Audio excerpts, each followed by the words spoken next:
Good morning, everybody. Happy to hear. I'm not new here. I'm just back home.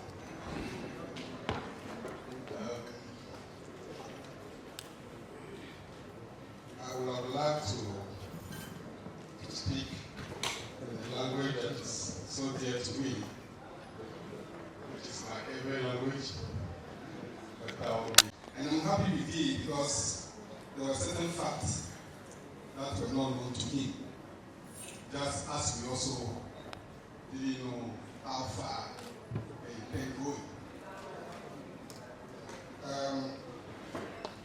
It was later when he sent the invitation and the program that I got myself properly packaged. Because I was thinking I was coming to an academic environment where I will have to be very careful about what I say, whose ideas I borrow or quote unquote steal, and what definition or not to give to any concept that I will be forced to use. Because you will all agree with me that we don't play with university laws. They know they are subject matter and you can't just come and joke around. But after listening to the other speakers this morning, I realized that my good friend Antoine was just right. I have nothing to come and teach anybody here. To be very frank, nothing, because everything is research.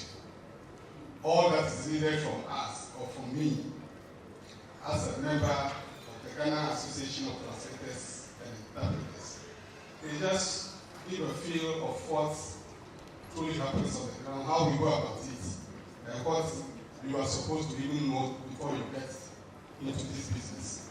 So please, you will not be listening to the beautiful jokes, comparison, and all the rest, because most of them have already been churned out. We will find time during a question and answer session to bring out some of them if need be. So you have my outline. I'm supposed to speak on simultaneous interpretation of conversation with clients and business meetings. Now, permit me to, rephrase a little bit the subject or the theme,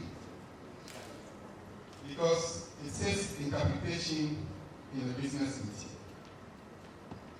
I understand it to be a consecutive meeting, because we have simultaneous interpretation and we have consecutive interpretation. We, in order not to create any doubts on anybody's mind, the Americans call interpreters and translators translator. Because if you follow from what Prof did earlier on, you do basically the same thing. Except that when you are an interpreter, it's a verbal production, and translation is a written production. And within interpretation, we have the style, we have the simultaneous interpretation, which is, I will call the real-time delivery of the message. As the guest is making his speech, you, the interpreter, the invisible face, you are rendering it into the target language simultaneously, instantly. But the consecutive one gives you time to take notes, and there will be a pause to allow you to transmit the message with the needed accuracy so that conversation can go on. So instead of talking about simultaneous interpretation, I will simply say interpretation. And bear in mind, the observation that I have just made, that we are dealing with consecutive. So therefore, I would look at the interpretation service when the client invites you. We'll try and look at who the client is. We will look at the negotiations aspects with the clients, the meeting dates or day, which is your delivery dates, and some few reminders of who we are really when we're on the ground, not while we are in an academic setup, learning how to practice the trade. Then 1 or 2 points about the do's and don'ts, which have to do with the ethics of the profession. Then we'll try a conclusion. Now again, let me be very clear before I start. Any business or any job that you want to do, you must have passion for it. But we will all agree again that we have medical professionals who truly didn't want to do medicine. That he said, look, my grandfather was so and so, you have to also be part of. You don't want to be a lawyer. Your father or your mother says, no, see that land that we lost, we need somebody in the family to be a lawyer to get it back.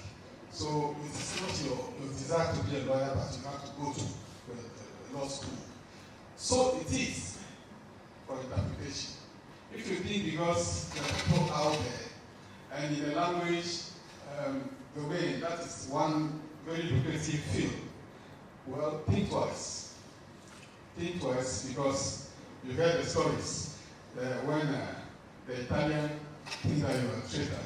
You are truly a traitor, because you can cause havoc, and that is dangerous for the profession and for you as an individual. So, that said again, interpretation is a profession. You are not born an interpreter or a translator. You become a translator. You can have a flair, but that does not necessarily make you, a translator or an interpreter. So, it's a language service. So we are service providers. But when we go to the Ghana Revenue Authority to register the company, they classify you under language. So it's a service you are providing, but it's in a language sector. So it's a language communication business, and you must be ready to provide the needed or the necessary information to be classified as such. I will again go over this because we have been told so many things already. Now, let's get into the practical aspect of it. How do clients who need the services of interpreter or an interpreter get to contact them? And how do they know how to engage them? First, the client wants an interpreter because it really needs one to facilitate the meeting. So he asked friends, he has probably taken part in the meeting before, where he benefited from maybe he was invited by a friend. So the friend, he will contact the friend. How do I get that gentleman, or that lady who did an interpretation for a business or a company the other day? Or they contact the network of interpreters. They are into associations. Here in Ghana, we talk about GATI. We have a website. If you go to our website, we have a list of members, the executive, the board of trustees. Or if it's a company that has an in-house translator or interpreter who may not be available for the meeting, they may call on him or her to advise. So, since he's a trained interpreter or translator, he will certainly connect whoever is in charge with an interpreter. So, through the use of telephone calls or email will be sent to you. Let me say this as well. Sometimes we go to meetings.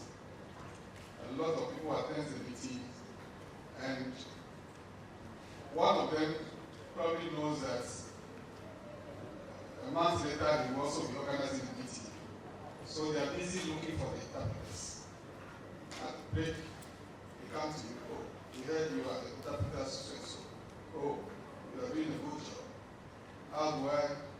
So, you have your business card ready, which you give up. Within 3 weeks, you get a mail. So, that person becomes your client when he writes to you. So now, let's see who the clients are. Any organization, company, University of Cape Coast, an embassy, or simply an individual who is a businessman, a trader, a Lebanese man who wants to have a conversation with somebody from Niger who is a businessman or a trader. Then it could be a pharmacist, So these are potential clients who become real clients when they write to you. So they require your services, to engage a partner in a business transaction. Now, you must know that you are trained and that's your business. So when they write to you, your reaction, the attitude counts a lot because you are professional. And remember, you are not the only one. It's a very, very competitive market. Because when you are called upon, you need to display all the skills, both personal, and all the rest that you can think of. The person or the client then becomes your employer. Employer in the sense that, as I was saying, quote and unquote, he is going to give you a job. You train and you are looking for a job. Now, again here, let me put it very clear. We have those of us who are freelance. Freelance simply means you have the training or you have the ability, the capacity, and you are independent. You are on your own. Okay? Don't get me wrong. If you don't pay your needs, you finish, you suffer. You are on your own. Nobody is directing you as to what to do. But you must be doing the right thing simply because you are to be seen as a professional.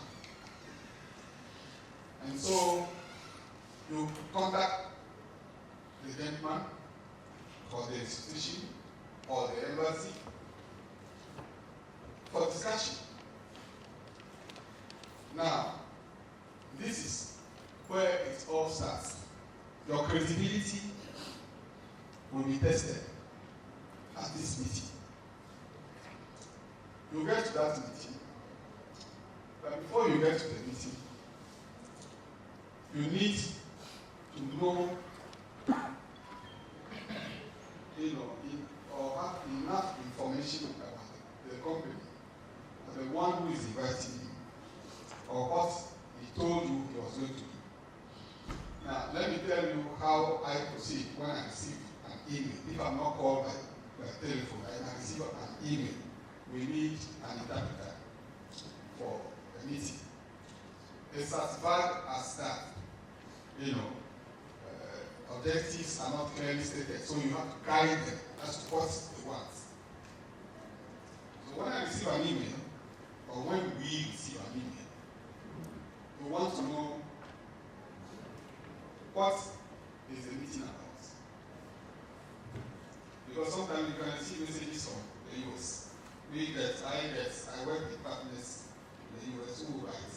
Then they will also send you your email to somebody who should write to you, because they are organizing a meeting, a sub-regional meeting. So you need to know what the meeting is about, number one. Who are the organizers? Who are the organizers? You need to know the number of participants in the meeting. These participants, where are they coming from? Since they need an interpreter, it means, Now, how many languages will you need? They may invite somebody from Kumedzro, but that does not mean they need Portuguese. Okay? So, if they give you the list of the country or the countries of participants, still, don't assume that because people are coming from Angola and less, because these days, for funding or financial reasons, they assume that those who understand Portuguese can understand French. And so they don't want to spend too much money. So English, French, that's what we're talking for our sub-region. So the meeting objectives, the theme of the meeting, the number of participants, the number of languages, the organizers, who are they? You must know all that. The venue, and that gives you a fair idea of the one you are dealing with. Now, if you have to go and have a face-to-face meeting, you need to get prepared, because if it's the managing director himself, or even if he's a PR, they want to know if the gentleman they are dealing with knows his staff. And that's where your credibility, is tested. How do you then go to the meeting? An interpreter, or for an interpreter to be invited into a serious meeting, means you are being seen as part of the meeting, even though you are only going to facilitate communication. So, first thing you think of, your dress code. Don't enter my office in a t-shirt, calling yourself a professional. You don't appear with a dirty handkerchief in your hand, sweating profusely. You must enter that office with the respect due to the one who is inviting you. It is only then that they will also respect you and take you from a certain level. So, you go there, you introduce yourself, you tell them what or what you do, and how you do it. Now, in order not to keep reminding us about the importance of it, let me just quickly get to the meeting day, where we know that we have to plan for the meeting. We do research, we read about the subject matter. What it gives you is that when you're on the ground, you can speak a language that will assure your potential clients that yes, this gentleman is the one I need. Okay? Now, on the meeting day, the same thing. You need to be properly dressed. You need to get to the venue on time. And don't forget who you are at the meeting. Because now your expertise is going to be made available to your clients. Okay? Don't forget that you are a bridge between two different speakers or more, with different or two different languages, usually one-on-one. Okay? And from different cultures.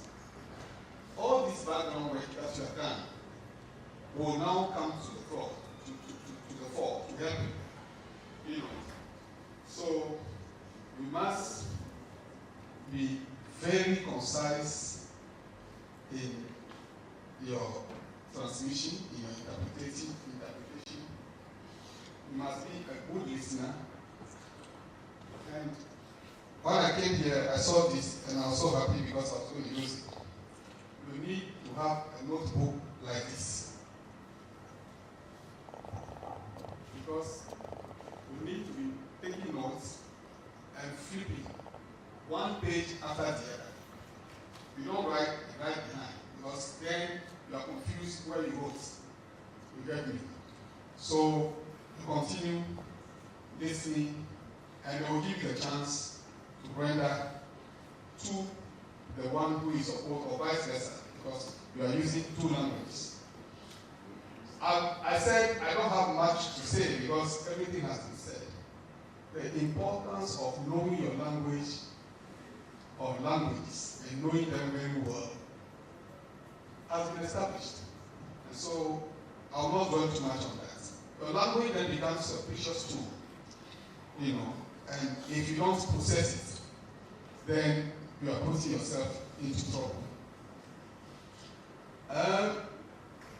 Now, remember that during the negotiation, you are not to make your views known to anybody. You are not called to be part of the discussion as a contributor. No, you are only facilitating. So you must be as neutral as possible. You are not to be seen, to be involved in taking decisions, because that's not your business. That's not why you are there. And so, one aspect I should have raised in your initial negotiation is that of payment for your service.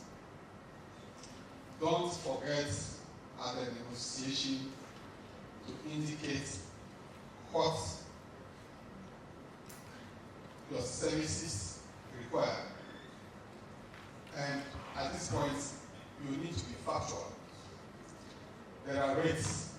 If you belong to Gati, we have, a general rates. So you negotiate between that, those rates, depending on, the number of hours you are going to spend doing the work. Let me also caution that on the D-Day, before you go to the field, please take your breakfast. Because it can be terrible. If you are hungry and a hungry person cannot concentrate. So if you are beginning to show signs of weakness, then you mar the meeting. You create serious problems for the organizer. Because they are business people of time conscious. They say that the meeting was going to last 2 hours, and you were told, you have a weak system, and you eat every 1 hour or so. Please take your breakfast and be prepared so that you can run the time. If you are going to go over the time they gave you, after 30 minutes, you can make a sign. Then they will understand that yes, they gave you this number of hours, but they are running over. And that's a different problem. Again, you negotiate. So, with this text, I want to conclude by saying that the interpreter is an expert in communication, but languages are his tools. And an in-house interpreter is a great asset to the company. A freelance is a faithful ally, or the freelance are faithful allies when called upon to serve in a negotiation. Thank you very much for your attention.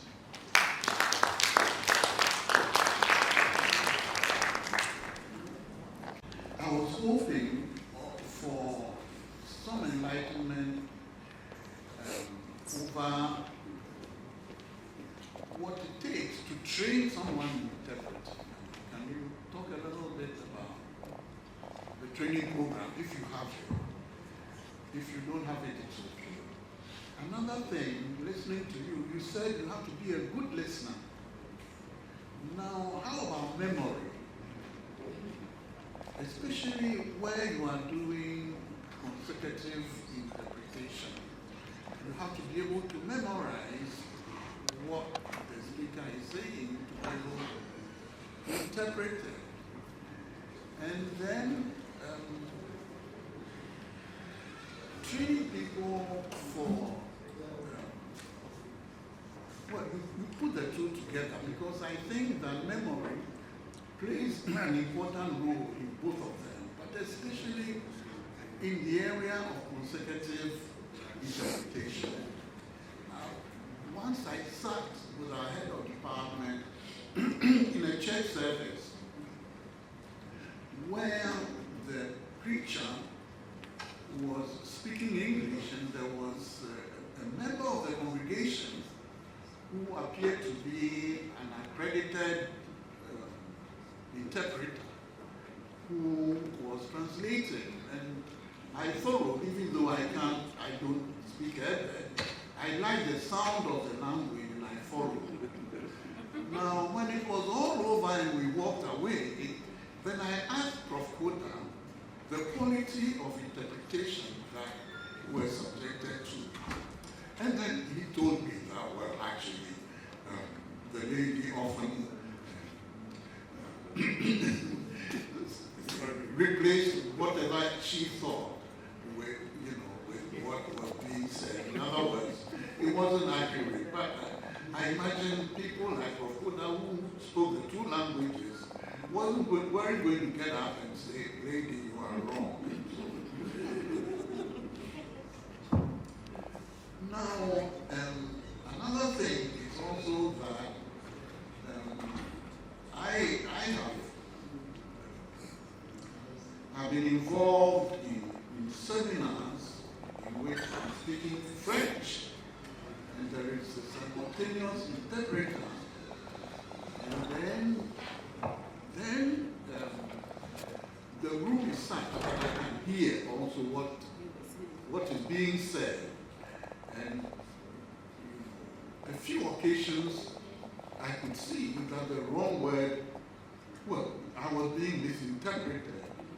But what I do is try and be polite, and then I'll go over what I have said, and then correct, the interpretation. And then the interpreter, they are usually smart enough to pick it up and realize that what they have said was wrong.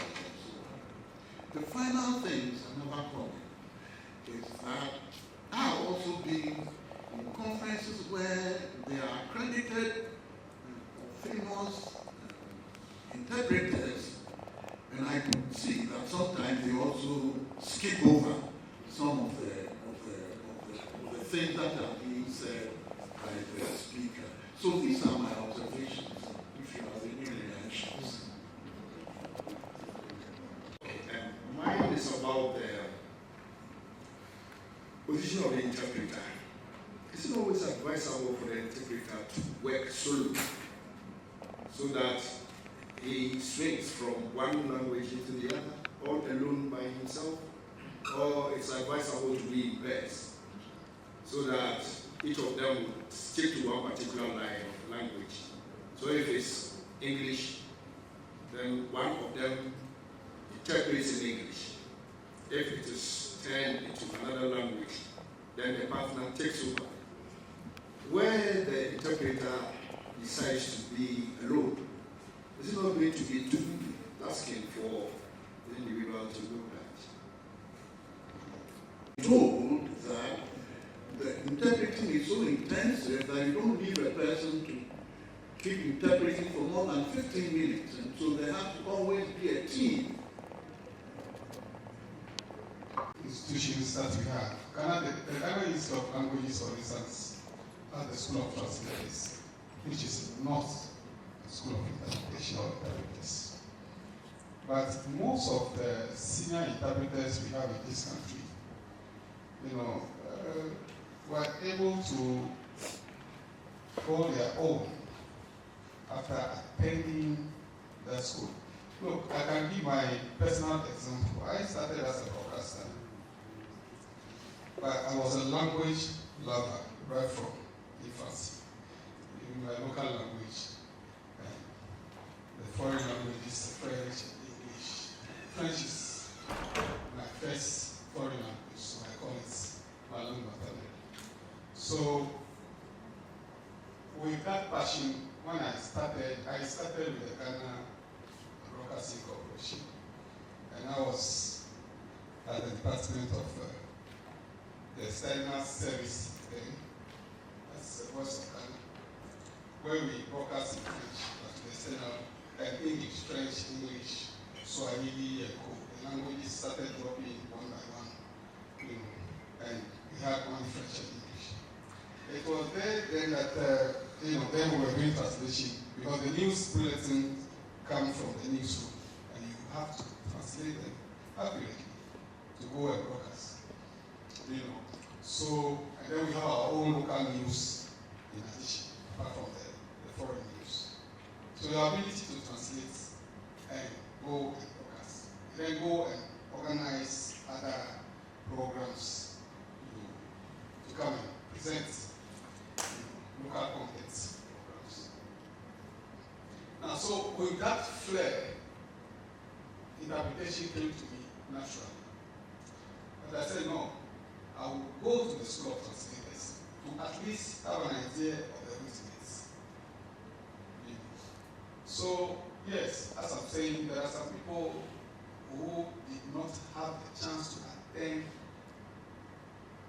an established school of interpreting. There are so many out there. But the good thing for Ghana was that I think about 6 years or so ago, or 8 years ago, there was this Pan-African Masters Consortium in Interpretation, which is still ongoing at Lagos. And a lot of our colleague interpreters came out from that school. It was an EU-sponsored program that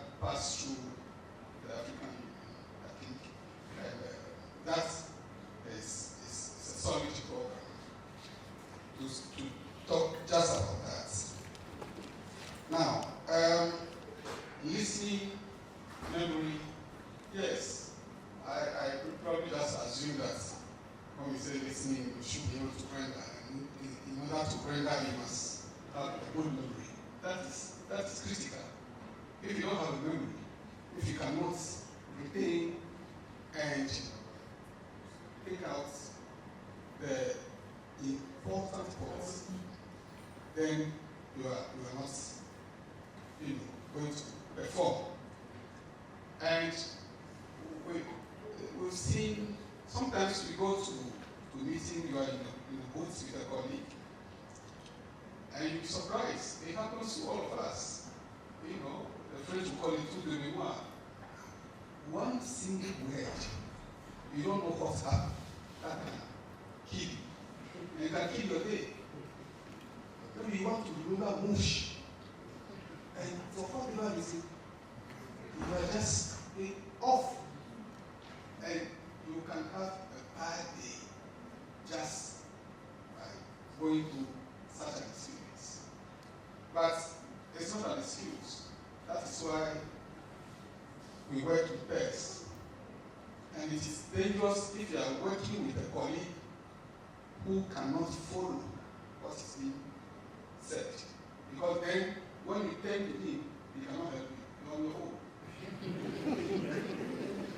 Okay? And so, like you said, it is true, in simultaneous interpretation by the standard, the training standard, you cannot do more than 30 minutes. It's 30. So after 30 minutes, science has proved that you will be putting too much strain on yourself if you go beyond that. But we see some colleagues and some young ones who think that they are King Kong, and who take on the whole thing as though, it's a survival business. No.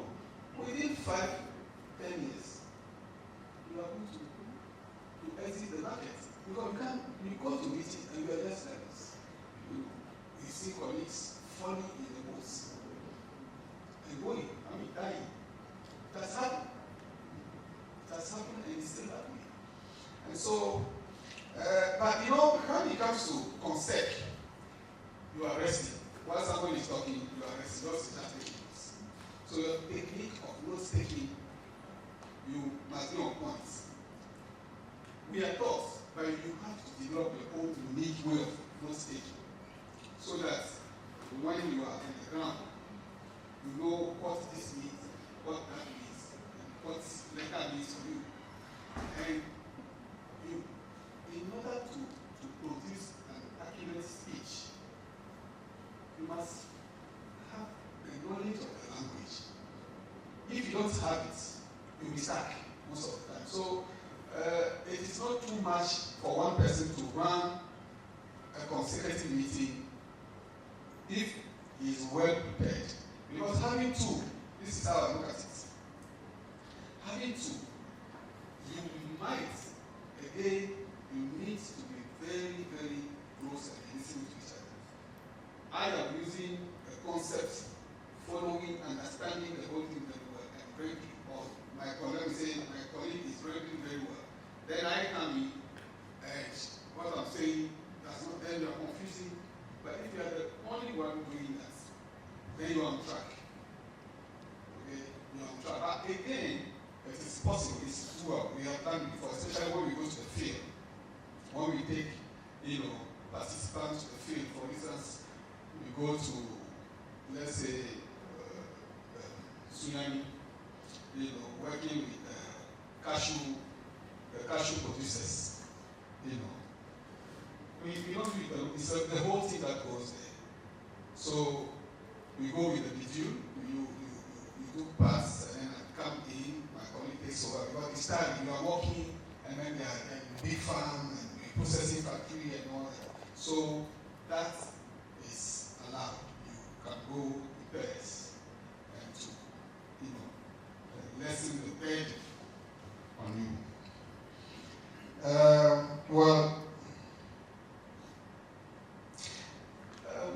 You make a mistake along the way, and you come back to correct it. We are humans. I'm not holding grief for anybody, but it happens to, people, or it happens to us, those who are in that industry. Because you see, for instance, you are listening to an American or someone from Eastern Africa, Uganda, for instance, and you are not used to, and he says something that you miss the first one. You yourself, if you are smart, you realize that the next sentence, the following one, will bring you back. Then you quickly correct it and apologize, because that's what it is. Your creativity is at stake. If you don't apologize for using the wrong word, then they take you wrong. They think you are just coming here to joke. You see? So, but one is becoming then of this. One thing we are advised to do, that I do, when you are invited to even a meeting, and you know very well that no matter how you prepare for it, you are not well balanced to attend that meeting. Don't think of the morning. Call another colleague and look, I'm supposed to go for this meeting, but my mental association does not allow me to attend that meeting. That's human. So that you don't go and cause any blunder. You don't go and disgrace yourself. And you don't go and mar them. Because then that's the end of your contracts. You can pay the meeting. Sometimes I take meetings and I call colleagues. Formally, for me to do anything legal, I needed to pair myself with some colleagues who are very good in the field. It took me some time to read, to understand before I enter interpretation with lawyers or judges and the rest. Because, and that's why when Prof. Kubole was giving us the program outline, I was happy to hear that you are targeting professionals. Most of us have been trained as interpreters, generally. We are taught to do research, serious research, and get it right before we enter the books. But supposing somebody, a student in economics, who decide to study this program, can you imagine that gentleman being invited by the World Bank and interpreting? He is as good as they are, because it will be flowing so much so that there wouldn't be any gap. In meetings where you go, and sometimes the meeting, drags, could or is also caused by. But sometimes, I remember those days when I was at Angeles, I had already started interpretation. A few times I was called to come into a meeting and get a team of interpreters off the woods. Because they were just churning out stories. Seriously, I'm not saying this to put anybody down, but that is the fact. And so, when we are talking about language, please, your proficiency should not be in doubt. And even that you have the benefits of doing the research and, making sure that you will deliver. So I think, that takes care of also the skip over points that was raised. Yes. People just swallow the room and they swallow the thing, they don't know what to say. But sometimes there are jargons.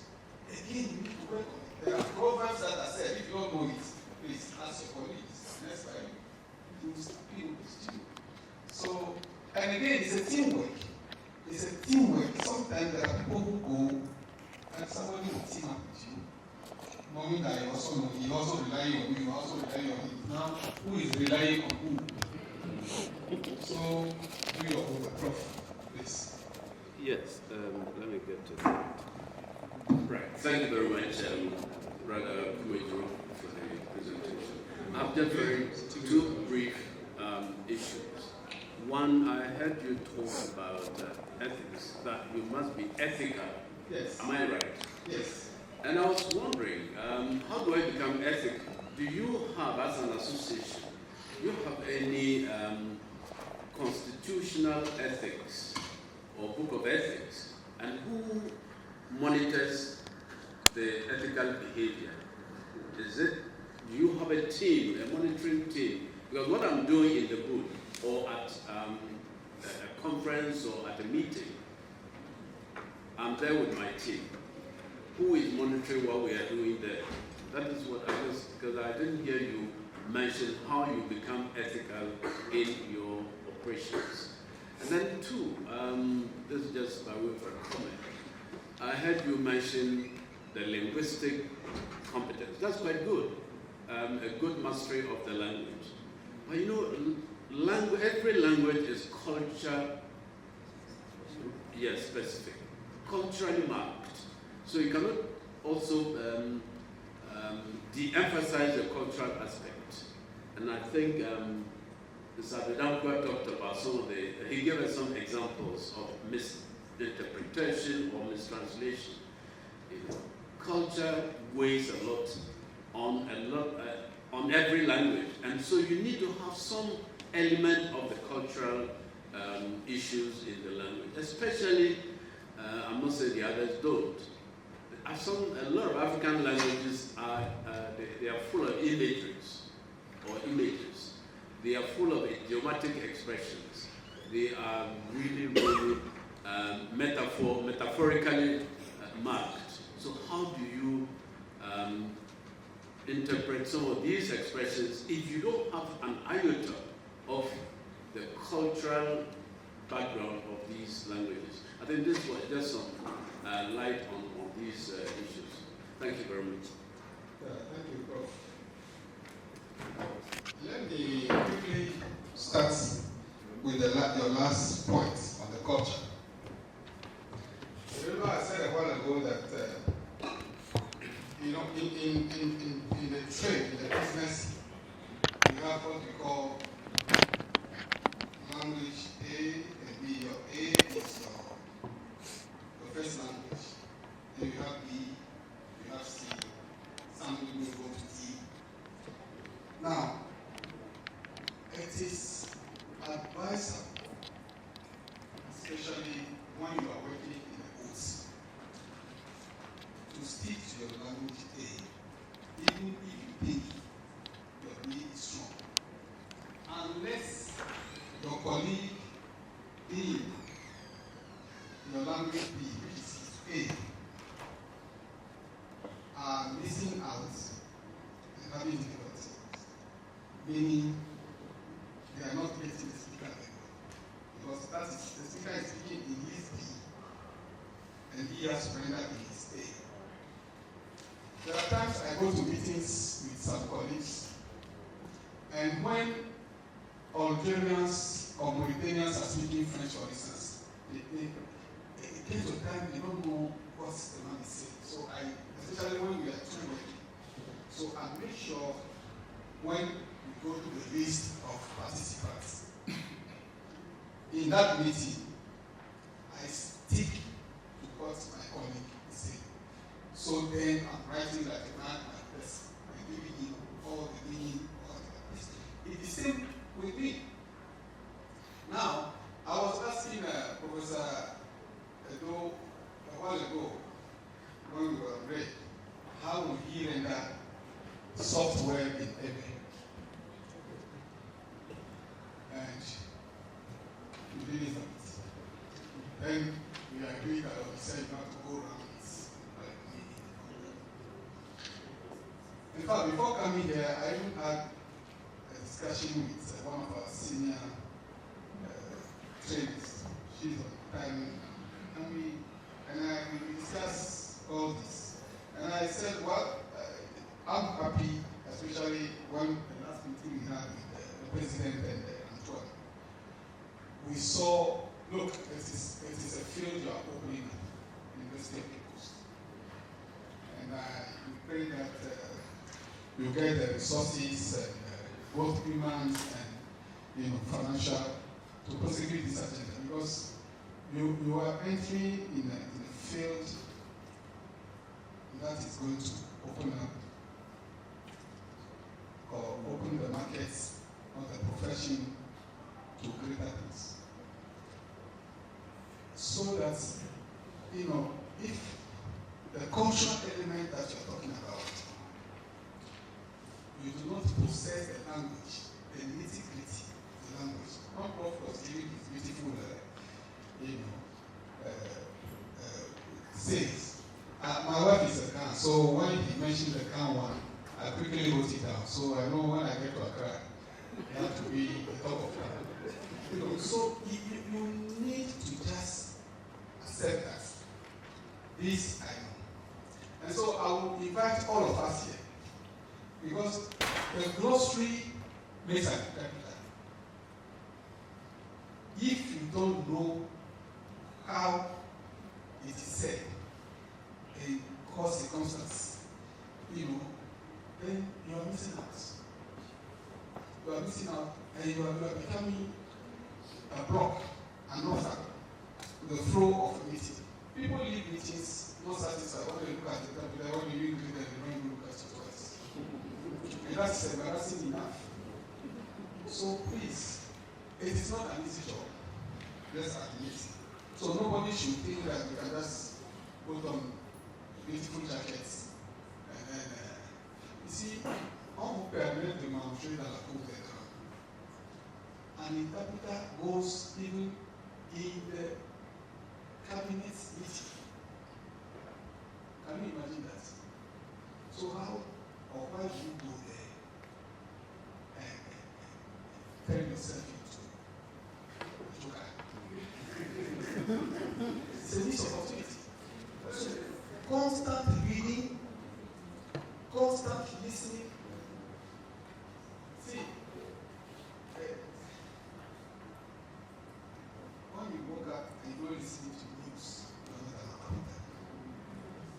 If you don't buy a newspaper, or you don't go online to read what Trump said today, and the way the French said it, the way the British analyze it, then you are not an interpreter. If you are Portuguese trained and you don't listen to news in Portuguese, how they describe the earthquake that happened, in their language, and then you are not an interpreter, because you must constantly be learning, because there are new things every day. So then it helps you with the cultural aspect as well. Because the way they will put it will be certainly different from the way the English will put it or the French will put it. So that is about the cultural aspect. The ethics or the ethical thing. Yes, our association, we have our code of ethics. Everybody who is registered is supposed to sign. Our association, you may want to join, but you don't just join without the endorsement of a member. At least a member. Normally two, but one of good standing is enough to recommend you. Then we have the vetting committee. It is the final verdict of the vetting committee that gets you in as a member. We have clauses on sexual harassment. Yes, because the interpreters, when we meet amongst us, we joke a lot, we share, we crack jokes, we tease each other and all that. But who want you? If any of us, be it a lady or man, says that, look, let me see that lady interpret that for so. The so that she said. I'm starting from that because it is not only men who harass me. You have seen the events as well. But generally, we have issues with colleagues who go to meetings and get so good to organize this. It tarnishes the image of the profession. we have issues with colleagues who go to meetings and think that they are invited to lunch or dinner. It's none of your business. It's part of your contract. The organizer is only doing you a favor. So you don't wear your jacket and thinking that you are invited to Labadi Beach to have lunch. If the organizer say you are not entering, it means the job is over. You wait till we go to some meetings, closed door meeting, no more interpretation, we will handle ourselves. It happens with these feminist organizations. You will have open meetings, everything at the point that they will tell you, okay, interpreters, sorry, unless you are a lady. So what we do is that my group, my company, if my feminist organizations invite me, I will make sure I have at least a lady in my team so that when they need a service of interpretation, they get it easily. So these are some of the ethical, but we have it. It's a formal document, that we make members who knock at the door to be familiar with, so that when you fall foul of it, you know the penalty that goes with it. Yes. Yes, thank you very much. Can I? For the sake of time, talk to the last person for the surgery. Yes. Let me, apart from Prof, let's take two other, because then the whole thing is limited to the lectures or the professors. Yes. If you permit me, I'm not the timekeeper, but I think for fairness sake, so that those who are coming to benefit from the program also give us some questions. Yes. After listening to you, I realized that this job is very tedious. It is. It is very tedious in the sense that apart from having the basic requirement, which is the mastery of the languages that you are going to work with, you also have to be healthy, because you can't stay more than 30 minutes talking without resting. So you must be physically strong and healthy. It means that you have to be medically fit for the job. And that it is not everybody who can be an interpreter. Why am I saying so? I had a very nasty experience. I was a member of the Lions Club, and that was my first time of attending a conference. I was not supposed to go and do interpretation, but because I could speak French, they said, "Oh, madam, our interpreter is not there. Can you go?" I thought it was that easy. I got there, I couldn't hear anything. I couldn't hear anything. I didn't even know where I was. It was You'll be feeling dizzy. Yes. So I said, my people, I cannot make it. I don't have the skill. So I realized that with interpretation, you must have the skill. And I'm happy that this program is coming up here. And I'll be interested in it. I would want to be part of the first program to learn how to do it. Because I was so embarrassed. It was not my fault. My last question is this job lucrative in terms of finances? Thank you. Healthy, fit, and remembering what you have, prepared, then you are a disaster. Is it lucrative? Yes. I would say it's lucrative. I am happy I will do this today because I pursue my passion. As a young boy, this is what I wanted to do. I said either foreign affairs or interpretation. And so, from GBC to Alliance, and I voluntarily resigned in 2012. My wife was so furious. Even GBC said, "You're going to become a director soon. Why are you going?" I said, "No. I don't want to be a director." And go home and tell my wife that I'm today a director. Where's the food? Well, the director food. You must provide. And so, Alliance, when I was resigning, said, "You again, why?" said, no, please, don't take your time. We must do what you have. I really love what I did at Alliance, but at the point, I want to please myself. And since I like good things in life, I make sure I prepare myself adequately for it. It is lucrative, that's the sort of thing. But you need to compose yourself, because when it's coming and you don't know how to spend it, you'll be surprised. We have some senior ones who, you see, COVID taught us a lesson. Before COVID, we had Ebola. No meetings. When they pay you today, you chop it. They pay you tomorrow, you chop it. It's just my language.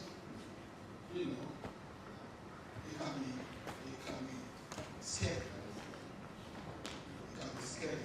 So that's that. Thank you. Yeah, said you and then okay, and then Hello.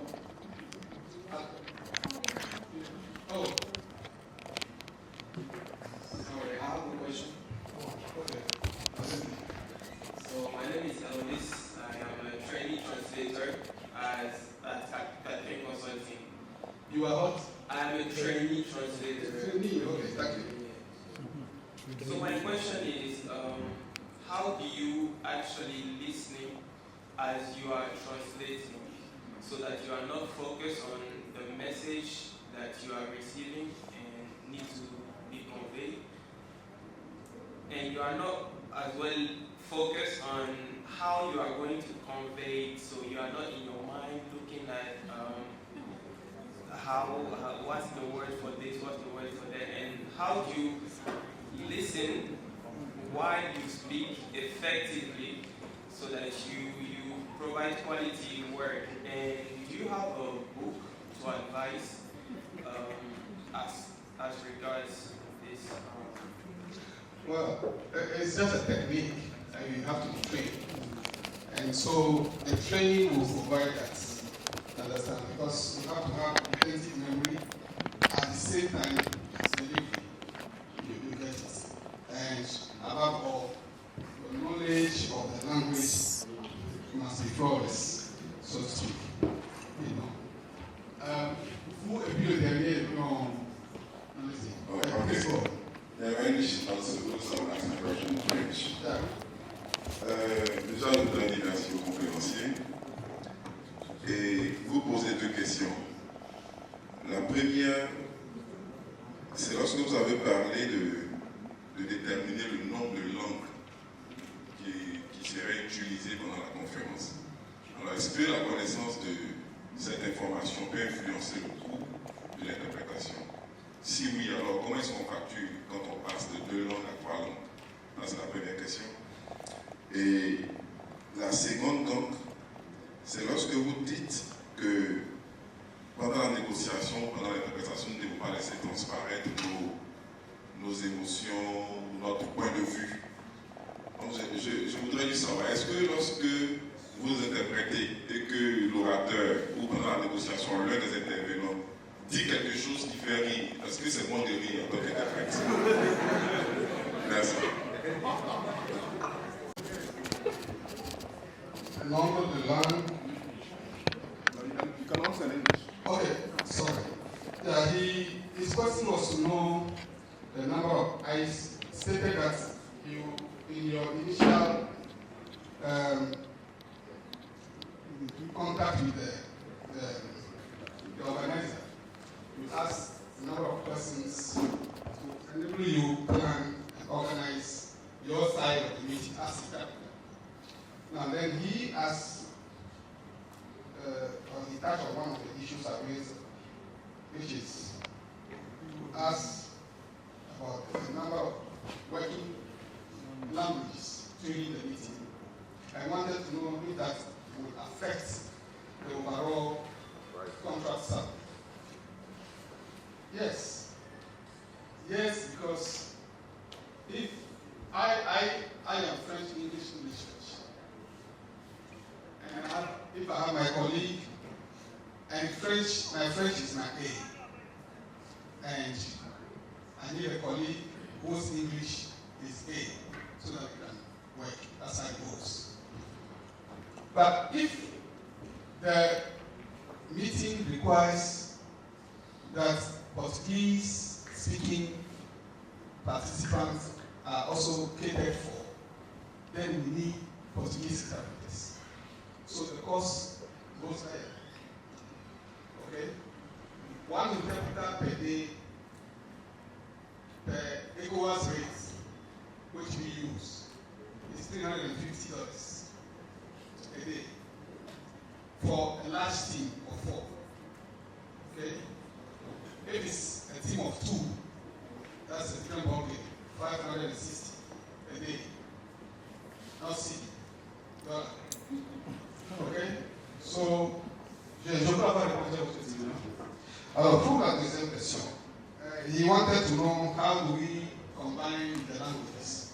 Again, it's a technical thing. We have the console, the equipment that we use. You know, there is a device that allows you, while in your French booth, to listen to a third language, somebody interpreting that third language into French. So, for instance, if I have a Portuguese and I have a colleague who speaks English and Portuguese, then I'm good to go. Okay? He will pick the floor. Floor means as I'm speaking now, I'm the floor. If somebody is in the booth, he is in the booth. So he will pick the floor where Portuguese is spoken and render that into English. Then I open up and pick him on relay in English. Then we are both flowing simultaneously. I'll be speaking French while he's speaking English, because nobody here needs to listen to Portuguese, because the Portuguese is now being spoken openly already. And there are microphones and speakers around for you to use to listen to. So, last one. No, la dernière question. So what I'm saying is that whilst we are on our coffee break or lunch, you can have interaction with him if you have anything to discuss, because we have a lot